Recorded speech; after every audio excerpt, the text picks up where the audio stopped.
여러분 반갑습니다. 사도행전 말씀 묵상 시간입니다. 우리가 날마다 성령의 인도를 받아 하나님 나라 복음을 힘있게 전할 수 있기를 바랍니다. 우리가 사역을 하면서 한 가지 중요하게 생각해야 할 것이 있습니다. 그것은 사역의 열정보다 더 중요한 것이 사역의 방향이다 하는 것입니다. 우리가 열심히 일을 할 수 있습니다. 우리가 정말 열정을 다해서 우리가 교회 봉사를 할 수 있습니다. 그런데 그것보다도 더 중요한 것은 내가 하고 있는 일이 정말 하나님께서 원하시는 것인지, 하나님의 뜻에 부합한 것인지, 주님이 정말 기뻐하시는 일인지, 성령의 인도를 받고 이 일을 하고 있는지 그걸 따져보는 것입니다.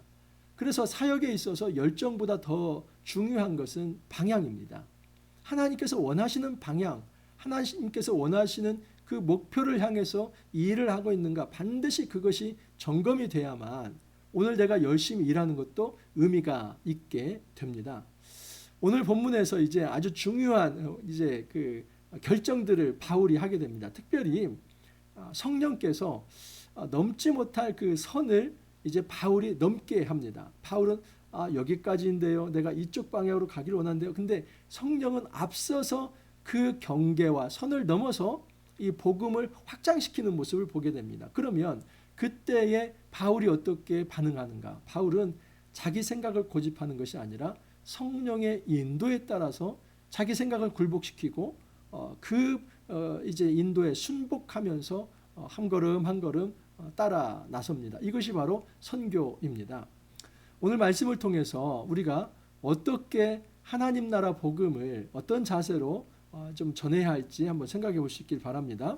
자, 이제 오늘 말씀이 이제 15장 36절에서 16장 15절인데 특별히 16장 1절부터 18장 22절까지가 바울의 세계 2차 선교 여행입니다. 그래서 선교 여행이 시작이 되는데 15장 36절부터 41절까지는 그 선교 여행이 2차 선교 여행이 시작되기 전에 바울과 바나바의 분쟁 에피소드가 하나 소개가 됩니다. 우리가 이 대목에서 이걸 위로를 받아야 할지 아니면 시험에 빠져야 할지 좀 애매한 본문 하나가 등장합니다. 그래서 이 본문도 사실 그렇게 해석하기가 쉽지 않습니다. 왜냐하면 관점을 정하기가 쉽지 않기 때문입니다. 이런 겁니다. 바울과 바나바는 그냥 우리가 생각할 때 롤 모델과 같은 사도인데 그들도 분쟁할 수 있나? 분쟁합니다. 그렇다면 그 분쟁을 우리가 어떻게 이해를 해야 하는지 자, 본문 읽어가면서 한번 살펴보겠습니다. 36절입니다. 며칠 후에 바울이 바나바더를 말하되 우리가 주의 말씀을 전한 각 성으로 다시 가서 형제들이 어떠한가 방문하자 하고 여기까지는 바울과 바나바의 의견의 다툼이 없습니다. 한 가지 생각이죠. 그것은 우리가 이전에 복음을 전했는데 그들이 어떻게 신앙생활 잘하고 있는지 그리고 그곳에 세워진 교회가 어떻게 건강하게 성장하고 있는지 좀 돌보면서 후속 관리를 좀 해줄 필요가 있다. 우리 함께 가자. 여기까지에서는 어떤 의견 다툼이 없습니다. 좋습니다. 바울과 바나바나 꼭 지금 우리가 2차 선교 여행을 해야 할 때가 되었습니다. 여기는 의견의 일치를 받습니다. 하지만 이 2차 선교 여행을 진행할 때 누구를 파트너로 세울 것인가, 누구를 보조 교육자로 세울 것인가, 이 부분에 차이가 생깁니다. 바나바는 마가라 하는 요한도 데리고 가고자 하나 바울은 밤빌리아에서 자기들을 떠나 함께 일하러 가지 아니한 자를 데리고 가는 것이 옳지 않다 하여 바나바와 바울이 크게 싸웁니다. 이 마가 요한이라고 하는 이 사람을 다시 팀원으로 이제 동행시킬 것인지 이 문제입니다. 바나바는 성품이 부드러운 사람입니다. 우리가 소위 권위자라고 하지 않습니까? 권하고 위로하는 자. 그래서 바울은 굉장히 따뜻한 마음을 가지고 있고 긍휼의 마음을 가지고 있고 또 겸손하게 누군가를 잘 섬기는 그런 마음이 있습니다. 그래서 바나바 입장에서는 마가 요한을 데리고 가고 싶은 겁니다. 그리고 개인적으로는 이 마가 요한은 바나바의 생질, 조카이기도 하기 때문에 데리고 가고 싶었어요. 근데 바울은 입장이 좀 다릅니다.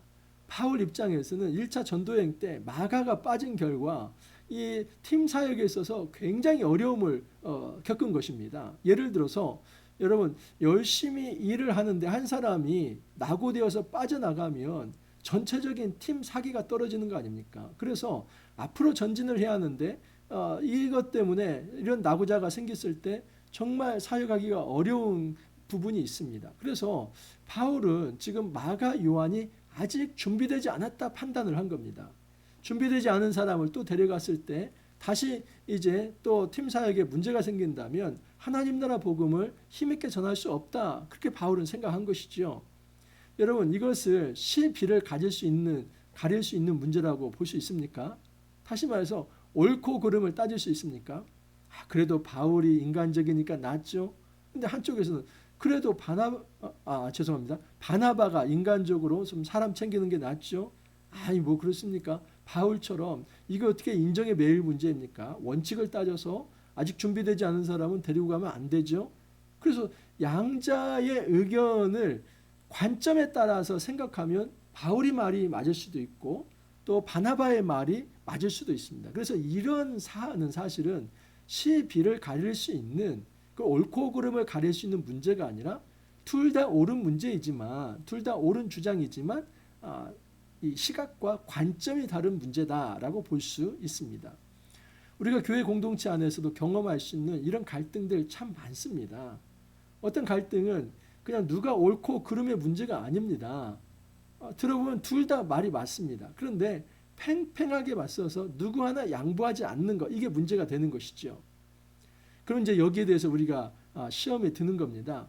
아니 1세기에 우리가 롤 모델로 여기는 바울과 바나바마저 이런 문제로 서로 조화를 이루지 못하고 통일을 이루지 못하고 또 이제 서로 타협과 양보의 정신이 없다면 도대체 이거 뭡니까? 여러분 우리가 한 가지 정리하고 넘어가야 할 것은 2000년 역사 속에서 한 번도 교회 공동체가 완벽했던 적이 없습니다. 교회 공동체가 완벽해지려면 예수님이 재림하셔야만 완벽해집니다. 교회 공동체가 완벽하지 않다는 것은 여전히 그 안에 구성원들 사이에 문제점을 내재하고 있다는 겁니다. 갈등의 요소를 내재하고 있다는 겁니다.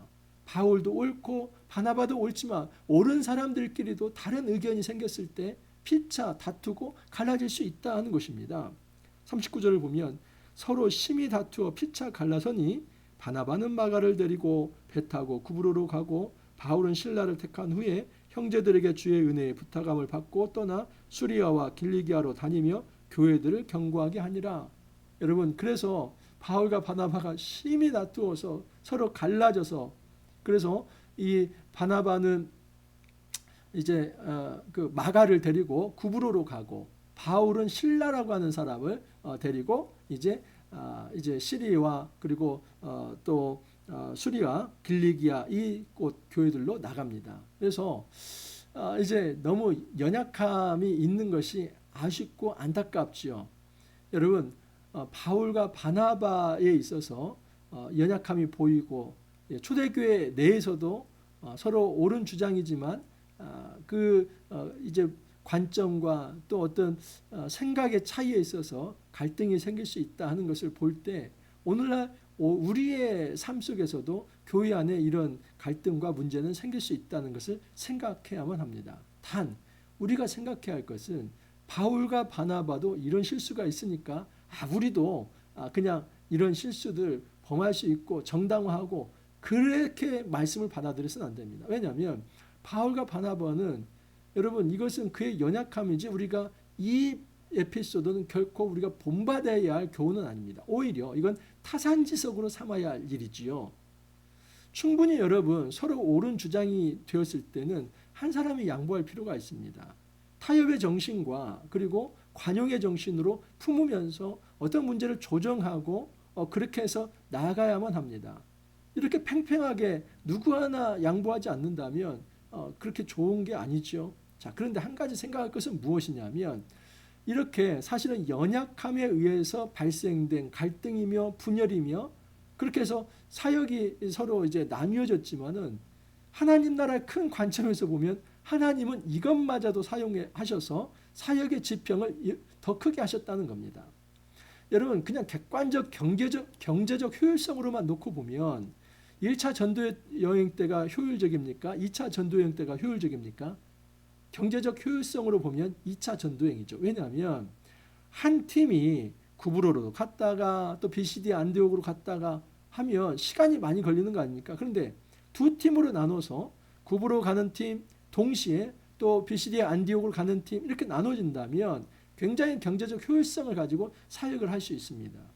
그래서 인간의 연약함, 바울과 바나바의 그 연약함 때문에 갈등하고 분열한 것은 정말 안타깝고 잘못된 일이지만 하나님은 이것마저도 활용하셔서 결과적으로는 하나님 나라가 동시에 더 크게 확장될 수 있도록 주님께서 활용하셨다 이렇게 생각할 수 있습니다. 자, 이제 본격적으로 이제 바울의 선교 2차 전도 여행이 이제 그려집니다. 1절부터 5절까지는 이제 루스드라와 이고니온 이곳에 이르러서 디모데라고 하는 제자 하나를 선택해서 전도 여행팀에 가입을 시킵니다. 근데 이 과정에서 디모데를 할례를 시킵니다. 이게 어떤 의미가 있는가 한번 살펴보겠습니다. 바울이 더베와 루스드라에도 이름에 거기 디모데라 하는 제자가 있으니 그 어머니는 믿는 유대 여자요 아버지는 헬라인이라. 디모데는 루스드라와 이고니오에 있는 형제들에게 칭찬받는 자니 바울이 그를 데리고 떠나고자 할새 그 지역에 있는 유대인으로 말미암아 그를 데려다가 할례를 행하니 이는 그 사람들이 그의 아버지는 헬라인인 줄 알미러라. 우리가 여기서 또 이제 문제가 하나 발생이 됩니다. 왜냐하면 어제 말씀에서 예루살렘 공유에서 어떤 결정을 내린 겁니까? 이방인들에게 절대 할례를 강요하지 마라. 강요하지 말고 예수를 믿는다고 하면 할례 없이도 모든 사람이 하나님의 자녀가 될 수 있다. 그것을 결의하지 않았습니까? 그런데 디모데를 이제 팀원으로 받아들일 때 디모데에게 할례를 시킵니다. 이거 목사님 이거 그러면 유율배반적으로 좀 배치되는 거 아닙니까?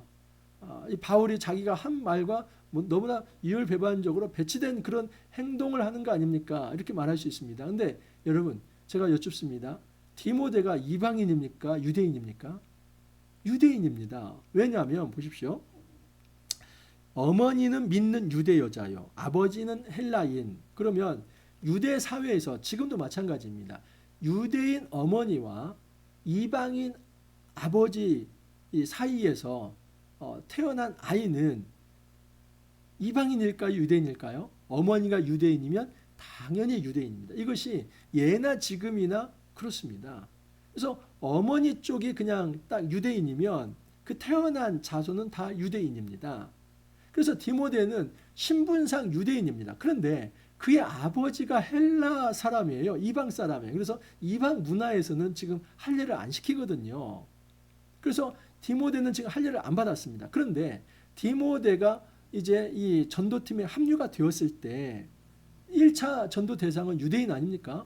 근데 유대인에게 전하는데 지금 디모데는 유대인, 디아스포라 유대인임에도 불구하고 할례를 받지 않았다? 근데 유대인 행세를 해? 그리고 복음을 전한다? 그러면 이 복음을 받아들인 유대인은 복음의 내용이 아니라 그 부차적인 것 때문에 서로 충돌하면서 그런 말은 그런 어떤 사람의 말은 뭐 아무리 좋은 얘기라도 받지 않겠다. 그렇게 말을 하기 때문에 그 부분에 대해서 애초에 이런 어떤 원초적인 그 어떤 문제 제기할 수 있는 부분들을 이제 없애기 위해서 지금 바울이 디모데에게 할례를 시키는 겁니다. 이런 불필요한 다툼을 만들 필요는 없습니다. 이 고집을 피울 때 피워야지 그냥 고집 피우지 않을 때 고집 피우는 것은 굉장히 이제 지혜롭지 못합니다. 디모데가 당연히 유대인이면 그가 유대 사회에서 이제 할례를 받는 문제가 그 유대 사회의 문화이기 때문에 그 문화에 따라서 할례를 시키면 되는 거거든요. 근데 그것을 거부할 일이 없지요. 문제는 여러분 이방인입니다.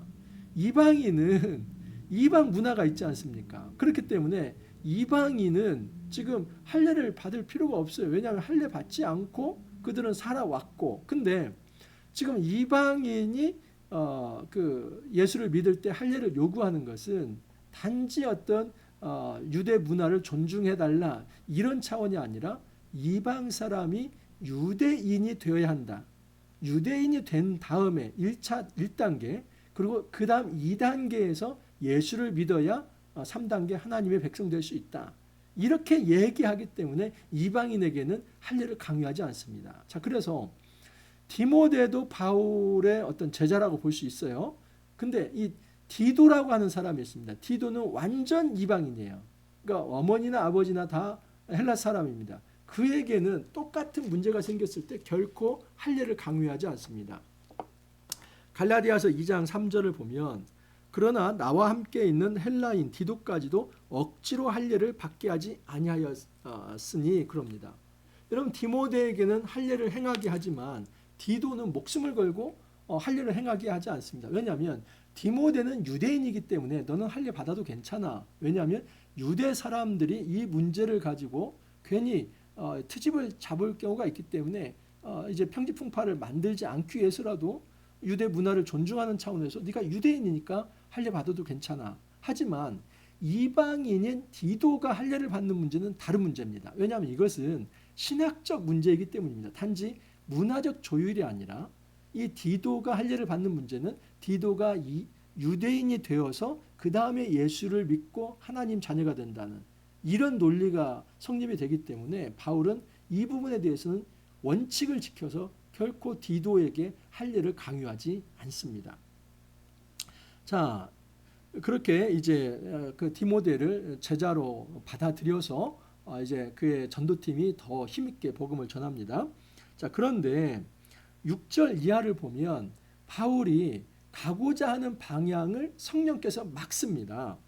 성령이 아시아에서 말씀을 전하지 못하게 하시거늘 그들이 부르기아와 갈라디아 땅으로 다녀가 무시아 앞에 이르러 비두니아로 가고자 애쓰되 예수의 영이 허락하지 아니하시는지라. 무시아를 지나 드로아로 갔는데 밤에 환상이 바울에게 보이니 마게도냐 사람 하나가 서서 그에게 청하여 이르되 마게도냐로 건너와서 우리를 도우라 하거늘. 여러분 지금 바울은 한 번도 생각하지 못한 땅을 향해서 하나님께서 지금 계속 몰아붙입니다. 바울은 어떤 경로를 취했냐면 여러분 1차 세계 선교 여행 때는 구브로 섬을 먼저 가지요. 그 다음에 비시디 안디옥과 이고니온, 루스드라, 더베. 근데 이제는 바울이 구브로 섬이 아니라 그냥 내륙으로 직통을 해서 더베, 루스드라, 이고니온 또 이쪽으로 계속 해가지고 다시 이제 무시아에서 북쪽으로 올라가려고 하는 겁니다. 그냥 북쪽이 어디냐면 내륙입니다. 현재 튀르키예, 터키 땅입니다. 그쪽으로 올라가려고 하는데 그 북쪽으로 올라가는 길을 성령께서 막습니다. 막고 어디로 인도하냐면 계속 더 서쪽으로 뺍니다. 그래서 어디에 이르게 하냐면 드로아에 이르게 합니다. 드로아는 여러분 항구입니다. 그래서 드로아 앞에서는 뭐가 보이냐면 이제 항구이기 때문에 바다가 보이죠. 그 바다는 끝이죠. 여러분 바닷물에서 복음 전할 수는 있는 거 아니지 않습니까? 예를 들어서 이런 겁니다. 하나님이 우리를 인도하셔서 해남 땅끝마을까지 인도했다. 그러면 땅끝마을 거긴 바다지 않습니까? 어디 갈 데가 없어요. 그 앞까지 인도한 겁니다. 그러니까 막다른 골목까지 인도했어요. 그래서 바울은 이 하나님이 드로아까지 인도하셨다. 여기까지 생각할 수 있는데 놀라운 것은 여러분 그 드로아에서 환상을 본다는 겁니다.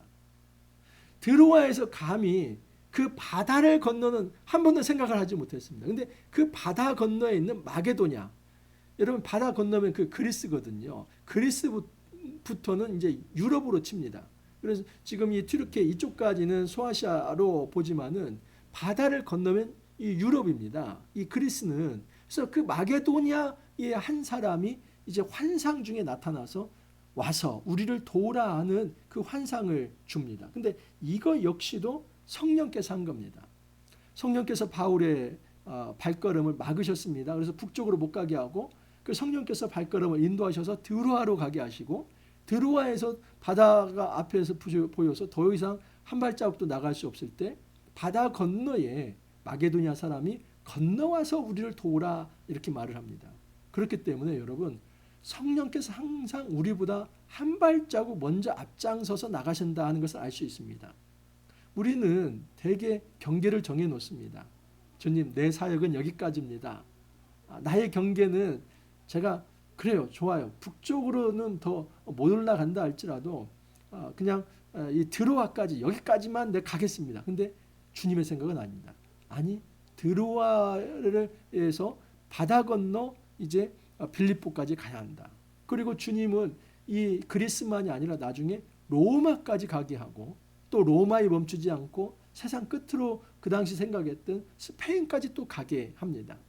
이처럼 우리는 우리가 생각해 놓은 이 경계, 어떤 이 선, 이것을 성령께서 먼저 넘으시고 한 발짝 앞서 가시면서 너도 넘어와, 그렇게 인도해 가시는 겁니다. 그러므로 우리는 이 성령의 음성에 귀 기울일 필요가 있습니다. 나의 어떤 고정관념, 나의 편견, 나의 관점만 가지고 나의 어떤 한계 내에서 내가 여기까지다 이것만을 주장할 것이 아니라 하나님께서 어떻게 경계를 넘게 하시는지, 하나님께서 어떻게 선을 넘게 하시는지 그것을 기억하면서 우리가 더 나아갈 필요가 있습니다. 우리가 드로아에서 배로 떠나 사무드라게로 직행하여 이튿날 네아폴리로 가고 거기서 빌립보에 이르니 이는 마게도냐 지방의 첫 성이요 또 로마의 식민지라. 이 성에서 수일을 유하다가, 이 마게도냐의 첫 성이 어디라고요? 빌립보입니다. 근데 이 빌립보는 로마의 식민지라고 합니다. 다시 말해서 여러분, 로마는 전쟁을 하면 이 군인들에게 땅을 이제 줍니다. 땅을, 그러니까 어떤 녹봉을 뭐 어떤 연봉을 쳐서 주고 이런 게 아니고, 대개 전쟁이 끝나면 어떻게 이 퇴역 군인들을 위로하냐면 땅을 떼어줍니다. 그래서 이 빌립보는 작은 로마라고 생각하면 됩니다. 그냥 큰 로마가 있으면 이 축소판 로마를 빌립보에 이식을 시킨 겁니다. 그래서 철저히 로마 문화가 강했기 때문에 여기에는 유대인 10사람이 없는 거예요. 대표적 증거가 뭐냐면 빌립보 성에는 회당이 없습니다. 여러분, 디아스포라 유대인들 그냥 유대인 10명만 생기면 반드시 회당, 시나고그를 세웁니다. 그런데 회당이 없다는 것은 그만큼 유대인 남성 자체가 없는 곳이 이제 불모지가 바로 선교의 불모지가 이 빌립보다라고 볼 수 있습니다. 근데 그곳에서 회당으로 가서 이제 기도를 했는데 그 기도처를 찾지 못해서 이제 강가로 나아가는 모습이 되고, 오히려 여기에서 아주 중요한 이 동역자 한 사람을 만나게 됩니다. 안식일에 우리가 기도할 곳이 있을까 하여 문 밖 강가에 나가 거기 앉아서 모인 여자들에게 말하는데, 두아드라시에 있는 자색 옷감 장사로 하나님을 섬기는 누디아라 하는 여자가 말을 듣고 있을 때에 주께서 그 마음을 열어 바울의 말을 따르게 하신지라. 여러분, 지금 이 빌립보 성에는 유대인 남자 10명이 없기에 이 회당도 없고, 그래서 기도처를 찾을 수도 없습니다. 기도처를 찾을 수 없다는 것은 복음을 전할 수 있는 대상을 찾기가 어렵다는 거죠. 그래서 어떻게 하면 접촉점을 마련할 수 있는, 복음을 전할 수 있는 곳을 찾아 나서 볼까 했더니 그 강가에서 기도하는 사람들이 있었습니다.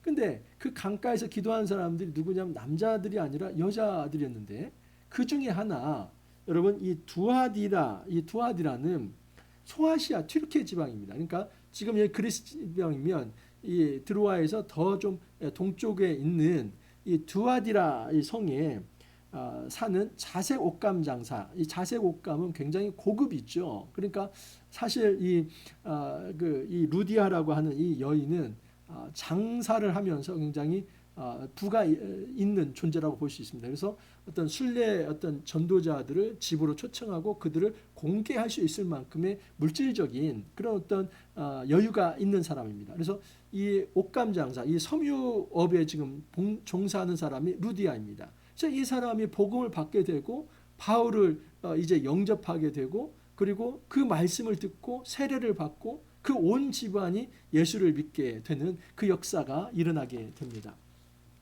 자, 이렇게 해서 이제 그리스를 통해 유럽의 첫 관문인 빌립보에 교두부가 마련이 되게 된 거고, 이제는 바울의 전도는 아시아에서 멈추는 것이 아니라 아시아를 뛰어넘어서 유럽을 향해서 나아갑니다. 이 과정에서 누가 역사합니까? 성령께서 역사하시는 거죠. 여러분, 마게도냐 그 환상, 건너와서 우리를 도우라, 이 음성은 단지 바울이 잠재의식의 발현에 의해서 꿈에 뭔가 보인 것, 이 정도가 아니라 성령께서 말씀하신 겁니다. 근데 성령께서 누구의 입을 또 통합니까? 이 마게도냐 사람의 어떤 한 사람의 입을 통해서. 그건 뭐냐면 지금 구체적인 필요를 성령께서 환상을 통해 보여주신다 하는 것입니다. 그 구체적인 필요는 우리의 사역의 몫이지요. 우리의 사명입니다. 때로는 우리가 사명을 정할 때 그 경계를 내가 정할 때가 있습니다. 주님, 제가 여기까지는 일을 하겠습니다. 그러나 여기 이후로는 제가 죽어도 일을 못해요. 저 못 갑니다. 못 갑니다. 자, 여기까지만 하겠습니다. 그런 거 없습니다. 한계와 경계는 주님께서 정하시는 거고 때로는 그 경계를 주님께서 먼저 뛰어넘으시면서 너도 넘어와 그렇게 말씀하실 때가 많습니다. 우리 삶에 있어서 우리가 고정관념을 뛰어넘고 우리가 그것을 벗어내면서 그 경계를 뛰어넘어서 주의 말씀에 순종해야 할 이 복음 전도와 선교 사역의 현장이 어디인가를 한번 생각해 보기를 바랍니다. 여러분, 저 역시도 사실은 이제 그 개척 8년차, 이제 9년차가 되었습니다. 그런데 성서 유니온에서 한 6년 정도 제가 일을 했고 그전에는 부교육자 생활 한 15년 정도 일을 했습니다. 성서 유니온 일을 할 때는 그곳에서 또 제가 여기까지 왔기 때문에 또 하나님께서 이 길로 인도하시는 거 아닌가 생각을 했습니다. 근데 정말 제 마음이 하나님께서 불을 이렇게 던지시는데 그 울림이 있죠. 성령의 인도하심이 있을 때는 거부할 수가 없습니다. 그래서 사실 6년 동안 열심히 사역을 했고 또 앞으로도 잘할 수 있는 사역이지만 성서유니온 사역을 제가 그만두고 불모지인 또 정말 어떤 맨 땅에 헤딩하는 것 같은 그런 사역지에 제가 개척을 시작을 했습니다. 하나님의 인도함을 받죠. 앞으로도 마찬가지입니다. 이제 개척 사역을 해나가면서 하나님께서 계속해서 사람들을 보내주시고 또 비전을 나누게 하시면서 새로운 어떤 이 선교 사역의 이제 지평들을 또 열어가게 하실 것입니다. 여러분 그때 내 생각이 아니라 나의 욕심이 아니라 성령께서 보여주시는 것이 무엇인지 성령께서 보여주시는 이 환상 이것이 바로 비전이거든요. 우리는 그 환상의 비전을 들을 수 있어야만 합니다. 건너와서 우리를 도우라. 건너가지 않으면 절대 도울 수 없습니다. 성령께서 선을 넘고 성령께서 바다를 넘고 성령께서 경계를 넘어서 먼저 건너가시고 우리를 향해서 건너오라고 하면 우리 역시도 건너가야만 합니다. 우리가 성령의 음성에 귀 기울이면서 하나님 나라 사역을 더욱더 신실하게 충성스럽게 감당할 수 있기를 간절히 원합니다. 기도합니다. 주님 감사합니다. 바울이 자기의 생각 고집대로 사역하는 것이 아니라 성령의 인도에 순복하며 사역하는 모습을 보게 되었습니다. 주님, 바울과 바나바가 때로는 연약함도 있었습니다. 그럼에도 불구하고 성령께서 그의 사역의 지평을 열어주시되 이제는 내륙만이 아니라 바다 건너 유럽의 첫성까지도 하나님께서 인도하여 주셨습니다. 하나님께서 인도하실 때에 정말 전혀 예기치 못한 또 동역자들을 만나게 하여 주시고 그들과 함께 하나님 나라를 꿈꾸게 하여 주셨습니다. 우리 역시도 하나님께 순복하며 주의 말씀에 순종하면서 정말 새로 더 이제 넓게 열어주시는 하나님 나라의 지평을 우리가 볼 수 있게 해주시고 그곳에서 정말 주님께서 붙여주신 동역자들과 충성스럽게 신실하게 연합하여서 주의 사역을 잘 감당할 수 있도록 주님께서 이끌어 주옵소서. 주님 감사하옵고 예수님 이름으로 기도하옵나이다. 아멘. 여러분 우리가 서로에게 바울과 루디오와 같은 동역자가 되기를 바랍니다. 외롭지 않게 서로 동역하면서 주의 사역 힘있게 감당할 수 있기를 바랍니다. 오늘도 여러분 화이팅 하시고 또 내일 찾아뵙도록 하겠습니다. 감사합니다.